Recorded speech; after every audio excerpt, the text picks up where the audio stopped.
ঘুম থেকে উঠেই দেখি কি পরিমাণে বৃষ্টি। যদিও বা তার আগের দিন রাত্রেবেলায়ও বৃষ্টি হয়েছে, তবে আজকের বৃষ্টিটা কিন্তু আমরা আশা করিনি, মানে আমি তো একদমই আশা করিনি। যা গরম পড়েছিল কদিন ধরে, একদম টেকা যাচ্ছিল না। বৃষ্টিটা হয়ে কিন্তু খুবই শান্তি পেয়েছে সবাই। আমি তো সকালে বাসি কাজ সেরে পুজো দিয়ে এই রান্নাঘরে চলে এলাম। এখন বানাবো ব্রেকফাস্ট।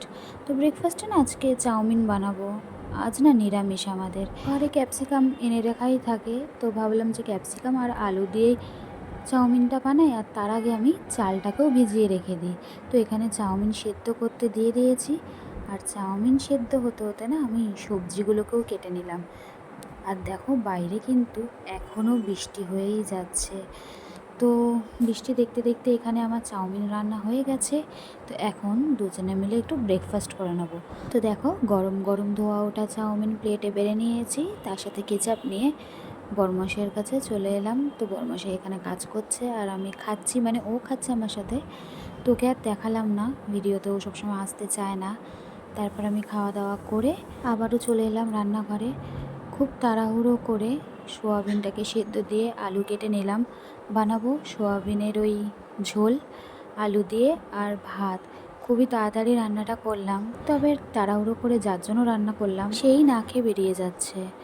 তো ওর 11টার মধ্যে বেরোনোর কথা ছিল, তো আমি 11টার মধ্যেই রান্নাটা করে নিয়েছি।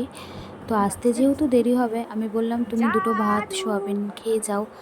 তো বললো যে চাউমিন খেয়েছি, পেটটা ভার হয়ে রয়েছে, আর এতটা রাস্তা যেতে হবে, যা বৃষ্টি হয়েছে, কোথায় কি জল জমে আছে জানি না, তো দেরি করে বেরোলে আরও দেরি হয়ে যাবে। তাই আমিও আর জোর করলাম না।